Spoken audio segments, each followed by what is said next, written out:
Welcome to the Becoming Sound podcast, where we dive into the tough stuff and try to find the humor in the hot mess of being an adult child. Join me as we peel back the layers on growing up in dysfunction, navigating substance abuse, mental health challenges, and everything in between. Hello, friends, and welcome back to the Becoming Sound podcast. I'm Krista, Zaft, your host, and I'm glad you joined me today. My guest is Mary Fields, who is a professional juggler of deadlines, snacks, and the occasional existential crisis, mostly supervised by her 4 cat ambassadors. She is a mom to 4 kids and a wife, and she balances all of that out by tormenting them with weird dances and questionable jokes. I love that, and I would do the exact same thing to mine. When she is not hurting humans and furballs, she is helping others tell their stories through her business, The Mary Assistant, where social media and virtual assistant magic happens daily. Today, we're going to talk about her memoir. It is called Forever in a Day, which dives into trauma, identity, and resilience, proving that even in the messiest, most chaotic lives, there's room for love, laughter, and a little bit of dancing. So let's get started with Mary. Hi, Mary. Thanks for joining me today. How are you doing? I'm doing pretty good. Thanks for having me. Good. Okay, so you wrote a book called Forever in a Day, and I have been excited to actually dive into that book. I haven't yet, but can you tell us just a little bit about your story and what kind of helped you decide it was time to write about it? Sure. So I have a very interesting childhood, although I learned through writing my book and talking to more people that um, I'm not alone in how many people share a very similar childhood. So Yeah. I didn't live with either of my parents. hmm I lived with my mom briefly, never really lived with my dad, lived with my grandma for a while. I lived in foster homes, and then I also lived with an aunt and an uncle. So, um, kind of all over the place. Yeah. And I didn't have much of a relationship with my dad the entirety of my childhood and through my adulthood. We kind of tried to keep in touch, but life things happen, and hmm he didn't really show a lot of interest. And in almost 2 years ago, he died. So I found out because the sheriff came to my door and told me that my dad had passed away. And that really, I've said it plenty of times, that was really the catalyst for writing the book because I had a lot of grief, a lot of anger, and I needed to heal my inner child. Um, I didn't, I say it jokingly, but I mean it. I didn't have a choice. She wouldn't shut up. She literally Yeah. wouldn't. She just was like, you have to tell my story. And so Yeah. I did. But yeah, it was rough. Nice. And you know what? I think that's kind of the beginning of the healing part is there's always something inside that's this little voice that's nagging at you. There's, Yeah. you've got work to do, Yeah. right? Yeah. Yeah. I can And relate with that. it was difficult because it was hard for me to deal with the grief because there was the business portion of it. I'm my dad's only child, so I was his only next of kin, which meant I had a choice to make. I could deal with his estate or I could ignore it, and I chose to deal with it. So, it's hard to deal with, a lifetime of issues and deal with the business of death. So, Um, it was very cathartic to write the book. I thought it was going to be hard. It really wasn't. There were a couple of chapters that were hard for me to write. It almost didn't make it into the book, but they did. So hmm Those are usually the parts that need to make it into the book, right? yeah, Yeah. Yeah. yeah, for How do sure. you keep that, how do you keep that part of you that can go down an emotional roller coaster and still stay sane while you're writing the book? Like, how do you balance that deep emotional connection? So it's interesting because one of the things that I talk about in the book is my diagnosis. And so Hmm. I didn't get my diagnosis until I was 24 after my first child was born. Okay. And I went to therapy because little did I know, all of the feelings and the emotions I was having weren't, well, they were grief because while I was, feeding my daughter and getting up in the middle of the night with her and changing her diapers, all I could see was me, little me, unloved. And I couldn't understand how someone could do that to their child. So I went to therapy. And after a lot of deep diving, my therapist diagnosed me with dissociative identity disorder. So a lot of people would say, oh, that's split personality, but it's not. I mean, it can be, Hmm. but for me, it wasn't. It was just one part of me taking control. And that was the Hmm. protector part, which Right. Can you chose. explain just a little bit more about what that diagnosis kind of means? Like, just so people understand exactly what it is. Yeah. I mean, for me, what it meant was just understanding time blocks because I have huge chunks of memory that just don't exist. Um, for a long time, I wanted to write a book and I didn't because I thought that it needed to be chronological, and I don't have that ability. So let's say when I was, a teenager and talking about my past and saying I lived in this state and I was 12 years old, that could Hmm. be completely wrong because I didn't remember it. Right. I only remembered bits and pieces of it. So it was very easy to feel like I was misleading or that I was lying because I didn't remember. And so what I could remember came in what I call like a projector screen of Right. memories Uh-huh. and trying to piece them together the best I could. So when I got the diagnosis, it was an understanding of why this was happening, why I didn't have those memories. And it's because they were repressed for a reason, Right. because they were And just, like detached yourself from yeah, those portions. Yeah. yeah. And we all do it. We all Right. forget and we all have, you know, repressed memories. Hmm. But some people who experience trauma, it just, is greater. So, Yeah. Yeah. yeah, And I think everyone's different too. Um, I have bits and pieces I don't remember either. And I think it's very common with children who grow up in some form of trauma, varying degrees, maybe, and everyone's different. So it can affect everyone in different levels. right. Yeah. Yeah. Yeah. So tell me about the healing process when you're writing the book. Like, what does that look like for you? Um, I mean, well, for me, I know that it was probably much different because everybody's experience is different, how they handle things. I just kind of went to a different place. I think I just sat and I wrote.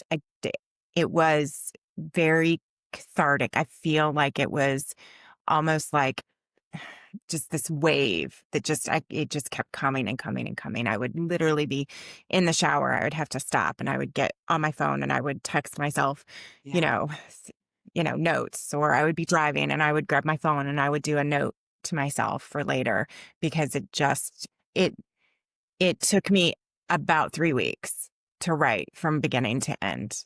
It just Wow. it just kept coming. Now it's not like it's a That's long book or fast. anything. It's very small, but and then I think the editing took longer.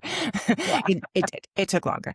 But yeah, so for me it was just kind of zoning out and just letting it flow, writing it um as I remember it, as it came to my head. There were portions that the editor would say, maybe we need to change this or move this, or Mhm. this doesn't flow the way I think you want it to flow. And I would say, no, that's exactly how I want it because that's exactly how I felt it.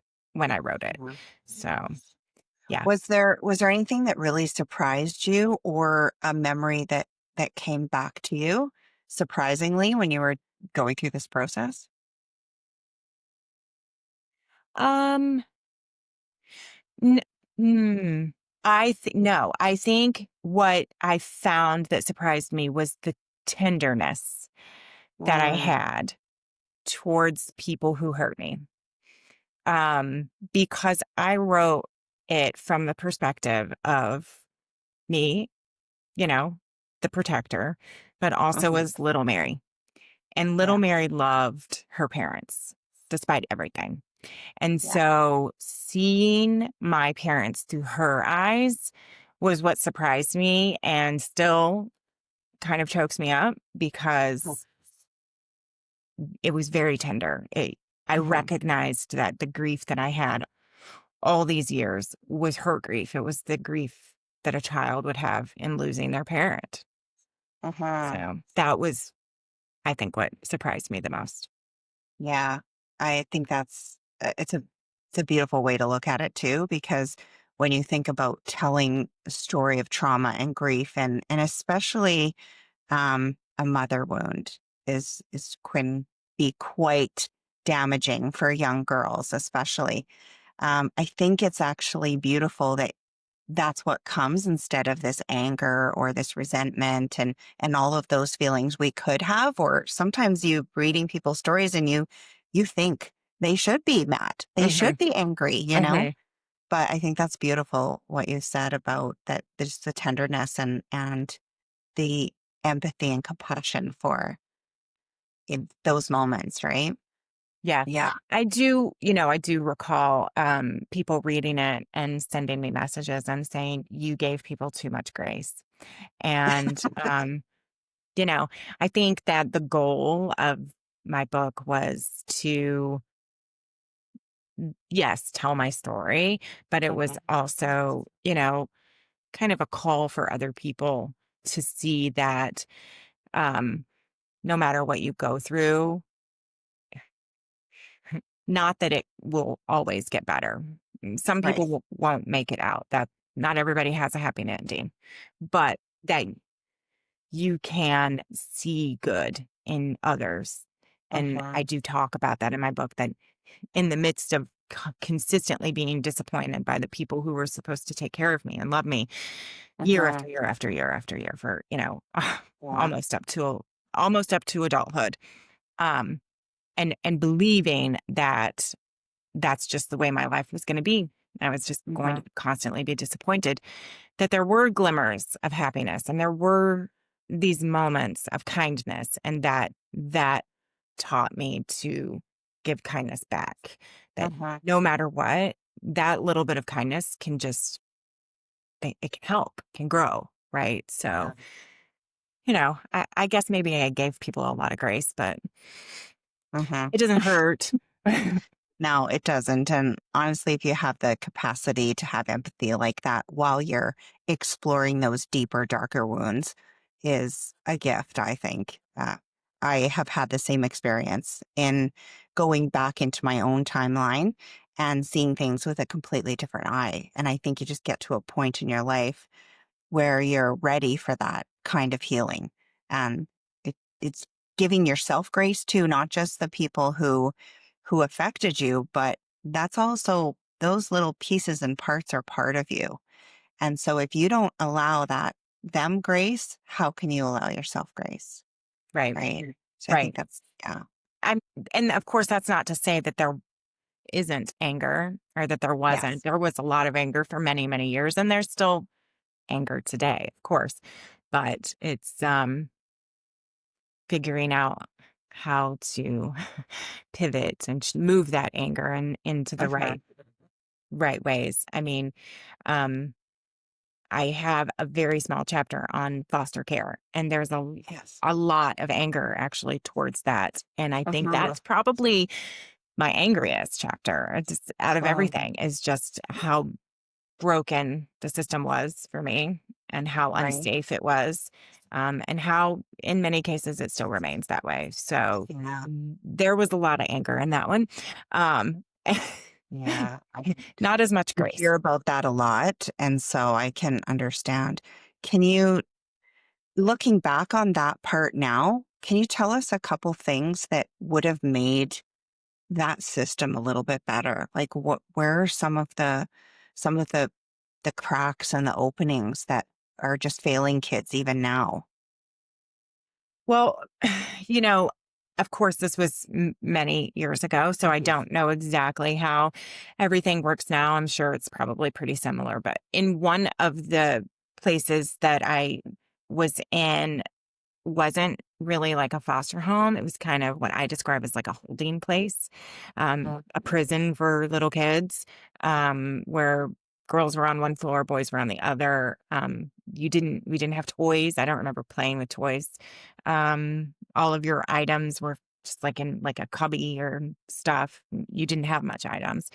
And it felt, looking back, kind of like a factory farm of kids. You just pile Mm. them in. Yeah. You you know, there were, communal showers, so all the girls were showering in one room. There was no privacy. You just were re-victimizing children.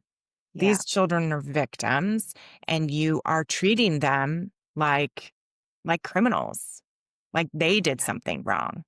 Hmm. And we didn't even have shampoo. We used bar soap to wash our hair. So I think one thing that they could have done was compassion, empathy, make these children, give them something that they were lacking, which was respect, Hmm. so there was that. And then in the foster home itself that I was in for very briefly, there were so many of us. You're kind of packed in with other kids. Again, no privacy, none of your own things. Most of the time, well, I think all of the time, the parents were being paid. I feel that maybe there wasn't enough discretion done on who were being the foster parents. Right. Like the screening process. Yes, I mean, statistically, over half of children who go into the foster care system are abused in the foster care system. So that tells Yeah. you right there that there's a huge problem. We're not screening. It's overworked, right? So agents aren't coming to check on the children. So, I mean, how do you fix that? Well, funding, which we're consistently not. So, Hmm. I don't have all the answers. I wish I did. I mean, the best answer would be don't abuse your children. But, Yeah, no um, kidding. But yeah, I think there's a lot of room for reform and a lot of room for just really diving into what that system entails. And I know people who are foster parents and they're absolutely lovely. And this isn't the case for all foster kids, but it happens more you hear about it more than you don't. mhm, And so that's really the sad thing about that. Yeah. And thank you for bringing some light to that. I'm not familiar with the foster system. I don't know a lot about it. And so I can't really comment on it, but interested to read your yeah. experience with that. Right. So thank you. You talk about breaking the cycle. And so what does that kind of look like in real life and not just in theory? Because it Mhm, sounds kind of fluffy when you say it, mhm, but what does it really look like for you? How yeah. did that work? So, one thing that I would say is that it takes work.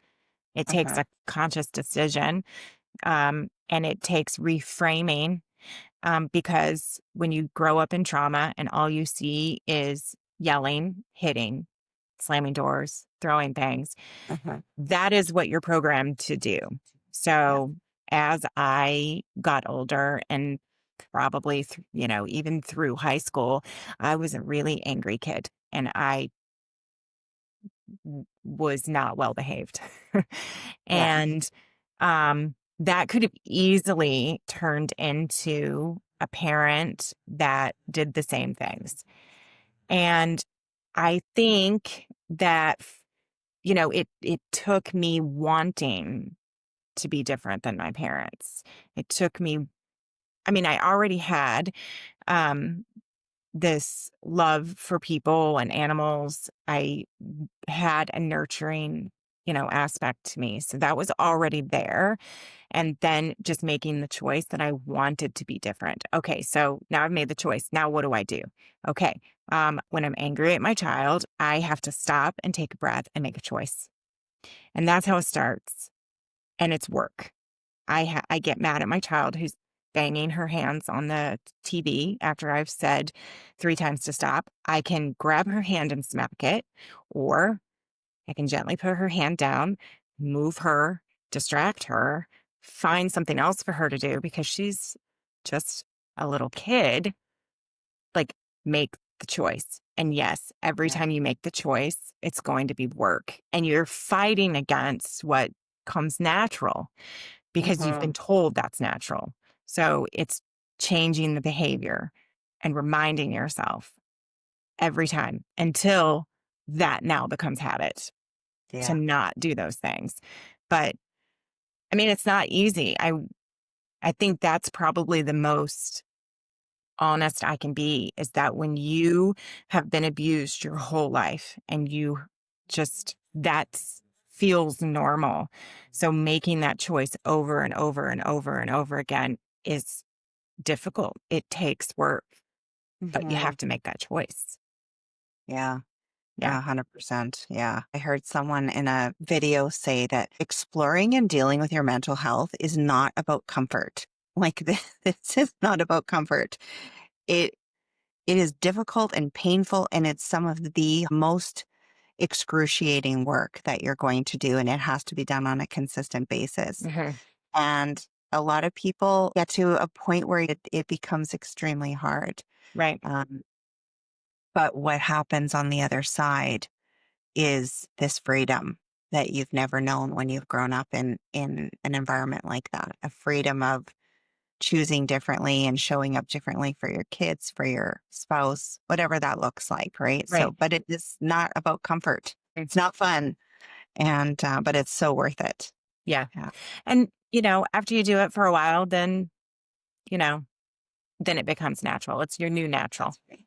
Yeah. And, it's not that you won't be tested, you will be, because that's what Oh yeah. children do, right? That they test you. Yes. So you're Yeah. constantly having to, change. But, Yeah.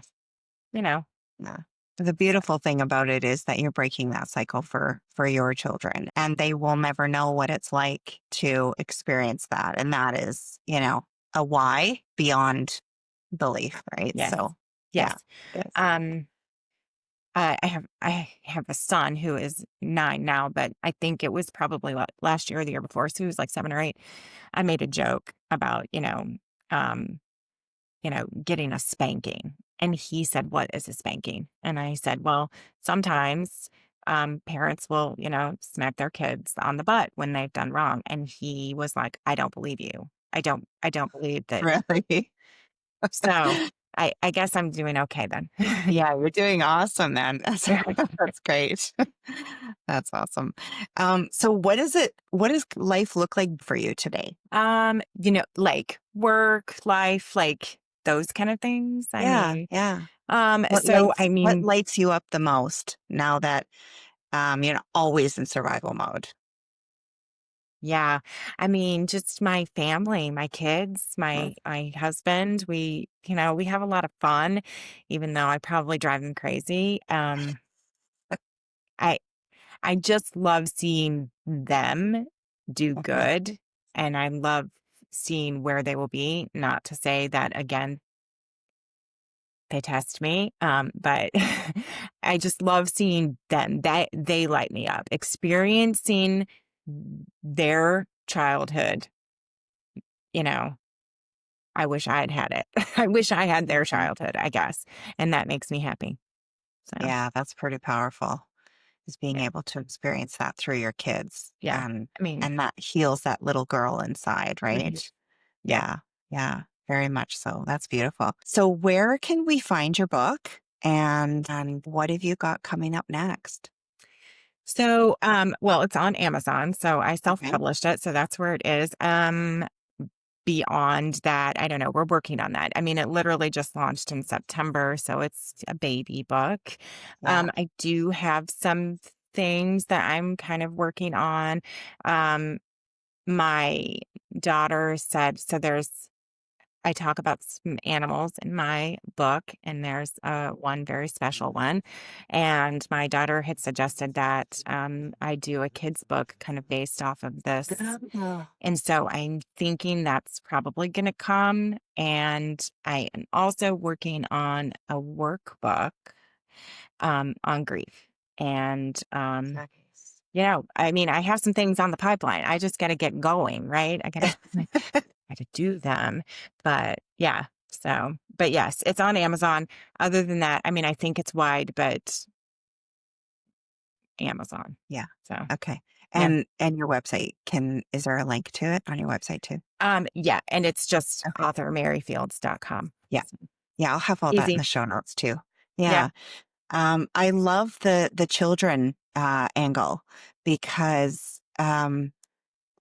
obviously it's not going to be the kind of story that you told in your book, Mm-mm. but if they Mhm. can relate in some way to an animal, or there is a little bit of an undertone of healing or reaching out to those kids that might need the support, or I think that's so powerful. Yeah. And so yeah, that's Yeah. awesome. I mean, I don't want to give, too much away, but, um, the, um, the cat in my memoir, has a very similar story to mine.